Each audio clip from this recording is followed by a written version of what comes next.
ഒരിക്കലൊരു ഇടവകയിൽ പുതിയൊരു വികാരി എത്തി. കുറച്ച് മാസങ്ങൾക്ക് ശേഷം ഒരു പെൺകുട്ടി അദ്ദേഹത്തെ കാണാനെത്തി. എന്നിട്ട് ആ കുട്ടി പറഞ്ഞു, അച്ചോ, എന്നെ ഒന്ന് സഹായിക്കണം. ഇപ്പോഴാ രൂപക്കൂടിന് മുന്നിൽ നിന്ന് പ്രാർത്ഥിക്കുന്നത് എൻ്റെ അനിയത്തിയാണ്. അവൾ കുറേ നാളായി മാനസിക സമ്മർദ്ദം അനുഭവിക്കുകയാണ്. അച്ഛൻ അവളോടൊന്ന് സംസാരിക്കണം. ഞാൻ പറഞ്ഞിട്ടാണെന്ന് അവൾ അറിയരുത്. അച്ഛൻ ആ കുട്ടിയുടെ അടുത്തെത്തി പതിയെ സംസാരിക്കാൻ ശ്രമിച്ചു. ആദ്യമൊക്കെ അവൾ ഒഴിഞ്ഞു മാറി. പിന്നീട് അവൾ മനസ്സ് തുറന്നു. അവൾ പറഞ്ഞു, അച്ചോ, ഞങ്ങൾ 2 പെൺമക്കളാണ്. എനിക്കൊരു ചേച്ചിയുണ്ട്. ചേച്ചി നല്ല മിടുക്കിയാണ്. ചെറിയ ക്ലാസ്സിൽ തുടങ്ങി എല്ലാ ക്ലാസ്സിലും ചേച്ചിയായിരുന്നു ഫസ്റ്റ്. ഞാൻ ചേച്ചി പഠിച്ച സ്കൂളിൽ തന്നെയാണ് പഠിച്ചത്. അച്ഛനും അമ്മയും ടീച്ചേഴ്സും ബന്ധുക്കളുമെല്ലാം എന്നെ ചേച്ചിയുമായി കമ്പയർ ചെയ്താണ് പറയാറ്. ആദ്യമൊന്നും എനിക്കതൊരു ബുദ്ധിമുട്ടായി തോന്നിയില്ലെങ്കിലും പിന്നീട് സ്ഥിരമായി ഇതിനെ കേട്ട് കഴിഞ്ഞപ്പം എനിക്ക് വളരെ ബുദ്ധിമുട്ടായി തുടങ്ങി. അധ്യാപകരും ബന്ധുക്കളുമെല്ലാം അങ്ങനെ പറഞ്ഞോട്ടെ, എനിക്കതൊരു പ്രശ്നമല്ല. പക്ഷേ എൻ്റെ സ്വന്തം അമ്മ അങ്ങനെ പറയുന്നത് എനിക്ക് സഹിക്കാൻ കഴിയില്ല. കഴിഞ്ഞ മാസം എൻ്റെ കസിൻ്റെ കല്യാണത്തിന് ഞങ്ങൾ ഡ്രസ്സ് എടുക്കാൻ പോയി. ചേച്ചി ഒരു ചുരിദാർ എടുത്തു. അമ്മ അത് നല്ല ഭംഗിയുണ്ടെന്ന് പറഞ്ഞു. പിന്നെ ഞാനാണ് എടുത്തത്. ഞാനും ഒരു ചുരിദാർ എടുത്തു. അമ്മ എന്നോട് ഇങ്ങനെയാണ് പറഞ്ഞത്, നിനക്കിത് ചേരുന്നുണ്ട്, പക്ഷേ നിന്നേക്കാൾ ഈ നിറം ചേരുന്നത് നിൻ്റെ ചേച്ചിക്കാണ്. അമ്മ എനിക്ക് ചേരുന്നുണ്ടെന്ന് പറഞ്ഞത് കേട്ടപ്പോൾ ഉണ്ടായ സന്തോഷം എത്രയായിരുന്നെന്നോ. പക്ഷേ അത് മുഴുവൻ കേട്ടപ്പോൾ എനിക്ക് ആ ഡ്രസ്സ് എടുക്കാനേ തോന്നിയില്ല. ചേച്ചിക്ക് എന്നെ വളരെ ഇഷ്ടമാണ്. 10ൽ എനിക്ക് 8 A+ഉം 2 Aയുമായിരുന്നു. ഞാൻ പഠിക്കാൻ അത്ര മിടുക്കിയൊന്നുമല്ല. അതുകൊണ്ട് തന്നെ രാത്രി ഒരുപാട് നേരം ഇരിക്കും. അതിരാവിലെ എണീറ്റ് പഠിക്കും. അങ്ങനെ നേടിയ മാർക്കാണ്. എൻ്റെ റിസൾട്ട് കണ്ട് ആദ്യം അമ്മ പറഞ്ഞത്, നീ ചേച്ചിയെപ്പോലെ പഠിക്കാഞ്ഞിട്ടാണ് നിനക്ക് മാർക്ക് കുറഞ്ഞതെന്നാണ്. ഞാനിപ്പോൾ ചേച്ചിയോടും അമ്മയോടും അത്യാവശ്യ കാര്യങ്ങൾ മാത്രമേ സംസാരിക്കാറുള്ളൂ. അമ്മ എന്നെ കമ്പയർ ചെയ്യാൻ തുടങ്ങുമ്പോഴേ ചേച്ചി വിഷയം മാറ്റാൻ ശ്രമിക്കാറുണ്ട്. അവൾ നന്നായി പഠിക്കുന്നുണ്ടമ്മേ, അമ്മ അതെന്താ കാണാത്തത്? അവൾ നന്നായി പാട്ട് പാടുന്നുണ്ട്, അമ്മയ്ക്കത് അറിയാമോ എന്നൊക്കെ ചേച്ചി ചോദിക്കും.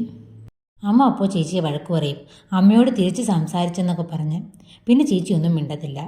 എല്ലാവരും ഇങ്ങനെ പറഞ്ഞു പറഞ്ഞ് ഇപ്പോൾ ചേച്ചിയെ കാണുമ്പോൾ എനിക്ക് സംസാരിക്കാൻ യാതൊന്നും ഇല്ലാത്തതുപോലെ തോന്നുന്നു.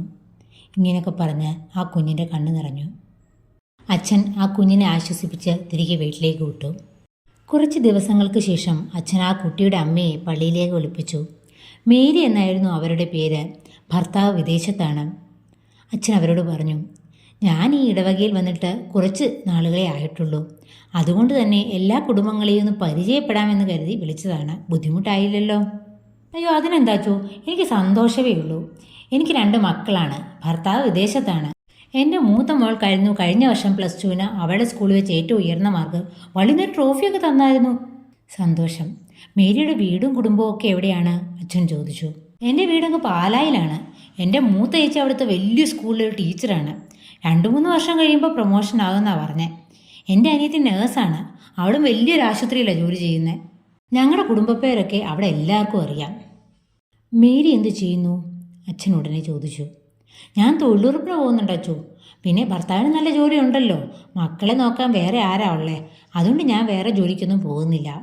അതെന്താ മേരി അങ്ങനെ? മേരിയുടെ ചേച്ചിയും അനിയത്തിയുമെല്ലാം നല്ല ജോലി നേടി നല്ല നിലയിൽ ശമ്പളം വാങ്ങി സ്വന്തം കാലിൽ നിന്ന് കുടുംബം നോക്കുന്നു. മേരിയും ആ വീട്ടിൽ നിന്ന് തന്നെയല്ലേ വന്നത്. പിന്നെന്താ മേരിക്ക് സ്വന്തം കാലിൽ നിൽക്കാൻ സാധിക്കാത്തത്? ഇത് കേട്ടപ്പോൾ മേരിയുടെ ഭാവം മാറി. അതെന്താ വെച്ചോ അങ്ങനെ പറയുന്നേ? അത് അവരുടെ ജീവിതം, ഇത് എൻ്റെ ജീവിതം. ഞാൻ പഠിക്കാൻ അത്ര മിടിക്കൊന്നും അല്ലെങ്കിലും നന്നായി ജോലി ചെയ്താൽ കുടുംബം നോക്കുന്നത്. ഞാനേ അവരെക്കാൾ അത്ര മോശക്കാരിയൊന്നുമല്ല, അച്ഛൻ പറഞ്ഞു. മേരിയെ സഹോദരങ്ങളുമായി താരതമ്യം ചെയ്ത് ഞാൻ പറഞ്ഞ ഒരു വാക്ക് മേരിയെ എത്രമാത്രം ചൊടിപ്പിച്ചു. മേരി ഇതേ തെറ്റ് എത്ര നാളായി ചെയ്തുകൊണ്ടിരിക്കുന്നു എന്ന് മേരി തിരിച്ചറിയുന്നുണ്ടോ? മേരിയുടെ മക്കളുമായി ഞാൻ സംസാരിച്ചിരുന്നു. ഇളയ മകൾക്ക് അവൾ ഒന്നിനും കൊള്ളാത്ത ഒരു കുട്ടിയാണെന്ന തോന്നലാണിപ്പോൾ. ആരും അവളെ തിരിച്ചറിയാതെ വേറെ ആരോ ആകാനാണ് അവളോട് പറയുന്നത്.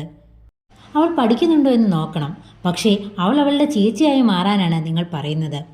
അവളും അവളുടെ ചേച്ചിയും രണ്ടും 2 വ്യക്തികളാണ്. 2 പേരുടെയും സ്വഭാവങ്ങൾ, കഴിവുകൾ, ഇഷ്ടങ്ങൾ എല്ലാം വ്യത്യസ്തമാണ്. കുഞ്ഞുങ്ങൾക്ക് നേരായ വഴി പറഞ്ഞു കൊടുക്കുന്നതിൽ തെറ്റില്ല. പക്ഷേ നമ്മൾ അവരെ മറ്റൊരാളായി മാറാനല്ല പറഞ്ഞു കൊടുക്കേണ്ടത്. മേരിയുടെ മൂത്ത മകൾക്ക് ഇപ്പോൾ മേരിയോട് സംസാരിക്കാൻ പേടിയാണ്. എന്തെങ്കിലും പറഞ്ഞാൽ അതും അനിയത്തിയെ ബാധിക്കുമോ എന്നാണ് പേടി. അവർ തമ്മിലിപ്പോൾ സംസാരിക്കാറേയില്ല. ഇളയ കുട്ടി നന്നായി പാട്ടുപാടും. പല മത്സരങ്ങളിലും വേദികളിലും അവസരം ലഭിച്ചിട്ടും ആ കുട്ടി പേടിച്ചിട്ട് അത് വീട്ടിൽ പറഞ്ഞിട്ടില്ല. ഇതൊക്കെ മേരി അറിഞ്ഞിരുന്നോ? ഈ അവസ്ഥയൊന്ന് മാറ്റിയെടുക്കണമെന്ന് മേരിക്കിപ്പോൾ തോന്നുന്നില്ലേ?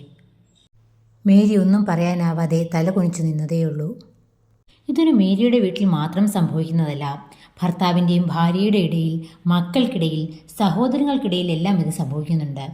നമ്മുടെ ചെറിയ വാക്കുകൾ പോലും മറ്റുള്ളവരെ ചിലപ്പോൾ ആഴത്തിൽ മുറിപ്പെടുത്തും. ഓരോരുത്തർക്കും അവരുടെ കഴിവുകളുണ്ട്. അതാണ് തിരിച്ചറിയേണ്ടത്. കഴിവില്ലാത്തവരായി ആരുമില്ല. അത് ശരിയായ രീതിയിൽ തിരിച്ചറിഞ്ഞ് ഉപയോഗിക്കാനാണ് നമ്മൾ സഹായിക്കേണ്ടത്.